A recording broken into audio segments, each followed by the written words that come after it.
Tipsnya adalah supaya bakso ayam tidak terlihat pucat dan tidak, biasa kan bakso ayam itu putih ya, karena banyak juga yang menggunakan pemutih dan pengenyal ya. Tapi kali ini saya membuat supaya bakso ayam tidak terlihat pucat. Saya kasih satu rahasianya. Tipsnya adalah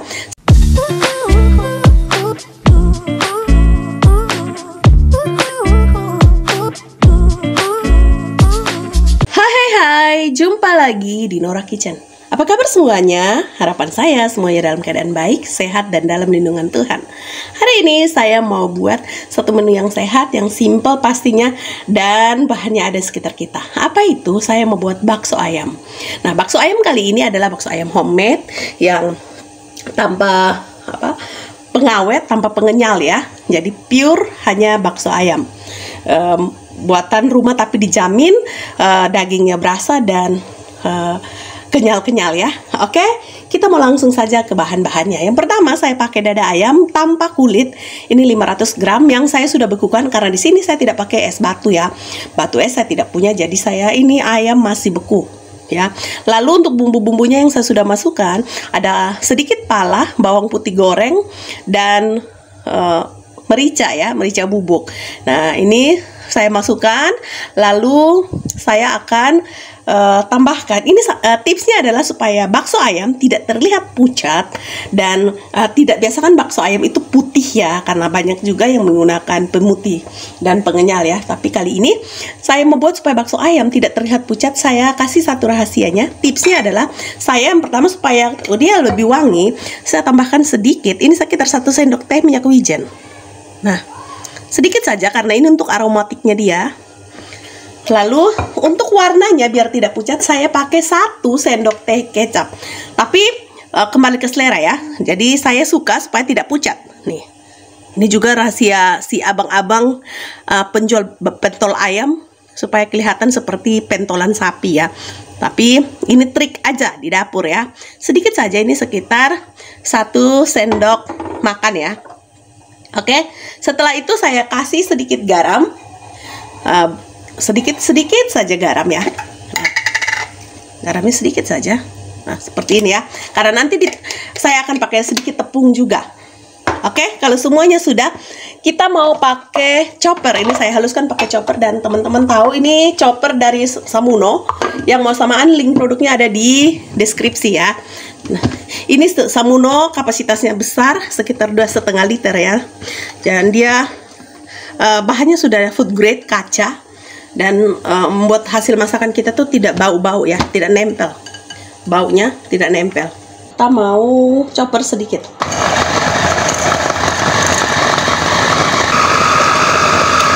Ini teman-teman, saya menambahkan sedikit air es tadi ya.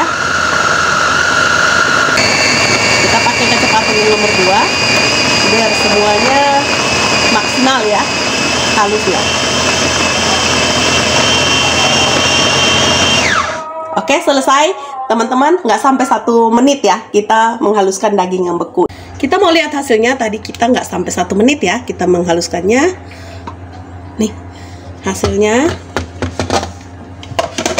Kita lihat untuk teksturnya ya teman-teman. Nah, seperti ini ya. Ini halus banget loh. Tapi tadi dagingnya beku ya. Jadi teman-teman, kalau mau samaan, ini saya pakai chopper Samuno ya, yang bisa menggiling es batu juga daging. Nih, halus sekali. Nah, sekarang kita mau buat bakso ayam ya teman-teman. Jadi kita mau tambahkan sedikit tepung. Oke, sebelumnya kita ganti dulu. Saya mau ganti ke yang mata pisaunya saya ganti dengan untuk penggiling adonan ya. Nah, ini teman-teman bisa lihat. Seperti ini teman-teman, kalau beli akan dapat seperti ini ya teman-teman.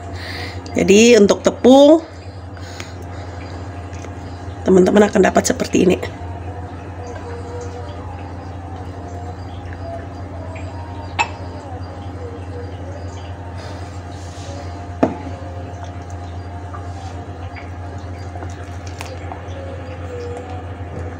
Oke, seperti ini. Jadi teman-teman tidak akan susah untuk mencampur adonan ya. Ini bisa misalnya kalau kita juga mau buat bolu atau kue juga bisa ya. Oke, saya tambahkan selanjutnya ini tepung tapioka. Saya mau tambahkan Tepung tapioka sekitar 5-6 sendok ya. Saya tidak mau terlalu banyak.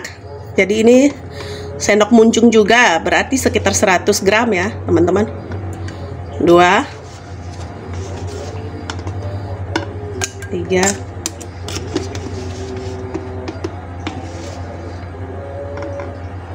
4 5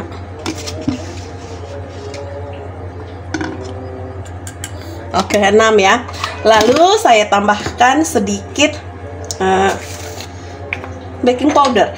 Ini takarannya sekitar 1 sendok teh ya.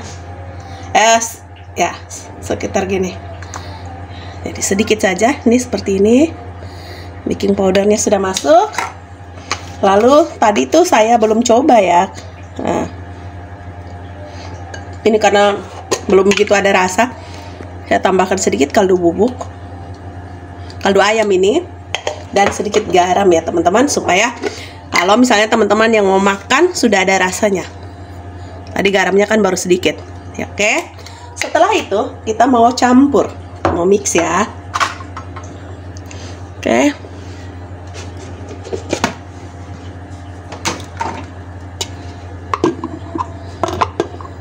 oh maaf ya, saya tambahkan sedikit air ya, sekitar 2 sendok aja, air es ya. Kenapa? Ini juga tipsnya supaya dagingnya tetap berasa segarnya ya. Kenapa air es itu perlu ya, atau es sebenarnya untuk itu ketika proses penggilingan, jadi dia rasa dari si daging itu tetap segar. Oke, kita lagi cari itunya, posisinya ya. Saya biasa begitu, putar-putar. Oke, kalau sudah pas seperti ini, kita mau mixnya. Oke, teman-teman lihat bunyinya nggak berisik ya. Sudah sebentar saja, ini sekitar 30 detik saja ya, kita mixnya, mencampurnya. Kita lihat hasilnya lebih homogen ya teman-teman. Kalau sudah seperti ini, kita bisa melihat tekstur adonannya nih, ini udah pas ya. Jadi kalau terlalu cair membuat si tekstur dari baksonya itu nanti terlalu empuk ya. Nah, ini kita mau buat supaya tekstur dari si baksonya ini lebih kenyal-kenyal ya. Oke, saya mau pindahkan dulu ya teman-teman.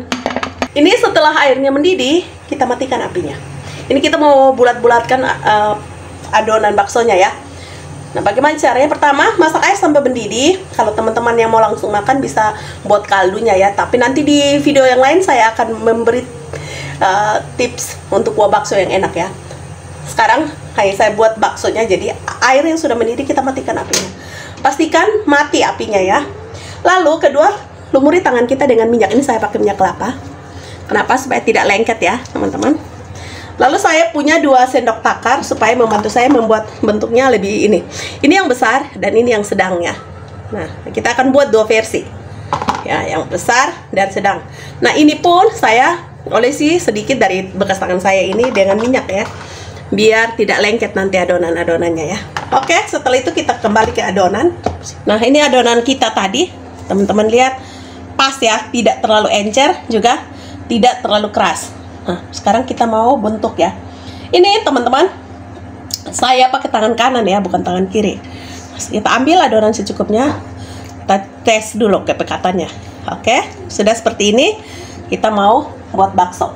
Kita yang pertama ambil secukupnya. Nah, seperti ini teman-teman. Lalu langsung tuang ya. Ini agak sedikit lengket ya, tapi nggak apa. Nah, nanti lama-lama udah biasa, udah enggak ya. Saya juga nggak terlalu biasa, jadi nah seperti itu. Nah, kalau teman-teman mau buat bakso bentuk bakso gepeng, teman-teman pakai sendok biasa ya, sendok makan. Nah, ini lepasnya jadi mudah ya, berikut-berikutnya. Jadi untuk tingkat kehalusannya tergantung dari tangan kita ya teman-teman. Nah, ini sudah jadi lebih mudah. Jadi ini teman-teman buat sampai semua adonannya selesai ya. Ini teman-teman kalau mau buat stok juga teman-teman bisa setelah ini teman-teman setelah mendidih teman-teman kukus, jadi tidak cepat basi ya. Kita lakukan seperti begini sampai semua adonan selesai ya teman-teman. Nah, sudah semuanya habis ya. Ini kita dapat lumayan banyak dengan hanya modal 20.000 kita punya stok lauk ya. Oke, sudah seperti ini kita nyalakan apinya ya. Kita nyalakan apinya lalu kita rebus sampai mendidih dan mengembang terapung ya. Nah teman-teman, ini sudah mulai mengapung. Dan teman-teman kalau teman-teman mau jadikan frozen food cukup segini. Ini tipsnya ya. Teman-teman kukus lagi sekitar 10-15 menit. Tujuannya apa? Biar baksonya lebih awet ya ketika dijadikan frozen food. Jadi banyak kita temui bakso-bakso itu ketika di pasar kita beli kayak lembek dan bertepung ya, dan baunya sudah tidak enak. Nah, caranya, tipsnya supaya baksonya awet untuk dijadikan frozen food, ketika sudah mengapung seperti ini teman-teman bisa angkat dan kukus. Kukus sebentar saja, nggak usah lama-lama karena ini sudah mateng, sekitar 10-15 menit saja. Oke, kita lanjut. Ini kita lihat supaya semuanya mengapung. Kalau sudah mengapung teman-teman sudah bisa angkat. Nanti kita mau tes ya kekenyalan, untuk kekenyalan baksonya. Kita mau lihat apakah benar baksonya kenyal atau tidak. Dan ini dagingnya full ya. Nah teman-teman, ini hasilnya semuanya sudah mengapung. Dan kita akan pakai untuk masak. Saya tidak buat untuk frozen food yang lama, saya untuk besok. Jadi kita mau angkat ya, kita matikan apinya, kita angkat. Nanti kita akan tes kekenyalannya ya. Nah ini saya langsung angkat, saya mau tiriskan. Dari setengah kilo tadi ini saya dapat sekitar 60-an butir ya teman-teman. Nah, kita dinginkan sebentar, lalu kita mau tes potong nanti ya. Ini dia bakso ayam kita mau tes kekenyalannya. Nih teman-teman, saya pencet-pencet dia kenyal ya, tidak hancur ya teman-teman. Nah, untuk teman-teman untuk misalnya suka tekstur yang lebih kenyal lagi, teman-teman bisa komposisikan dada ayam dan paha ayam, atau semuanya paha ayam saja ya. Itu tipsnya ya. Tapi saya hari ini buatnya hanya pakai dada ayam. Nah, oke, kita mau lihat, kita mau tes potong. Nah, kita mau tes potong ya, ini kenyal-kenyal teman. Ini mantul ya. Nah, sekarang kita mau tes potong apakah matang atau tidak. Nih teman-teman bisa lihat sendiri. Ini matang sempurna ya teman. Dan nih kalau dipencet nih dia kembali ya. Nih, mantul ya, dia tidak ini. Nah, untuk rasanya sendiri kita mau coba. Enak, dagingnya berasa. Teman-teman silahkan coba recook di rumah, dan saya jamin ini bakso sehat, simple dan anti gagal ya teman-teman. Sampai jumpa di resep-resep selanjutnya. Bagi teman-teman yang suka dengan resep-resep dari channel saya, boleh share, boleh bagikan di platform media sosial yang teman-teman punya. Dan buat teman-teman yang sudah setia di Nora Kitchen, terima kasih banyak, dukungan Anda sangat berarti bagi saya. Oke, sampai di sini dulu. Tetap sehat, tetap semangat, dan God bless you. Bye.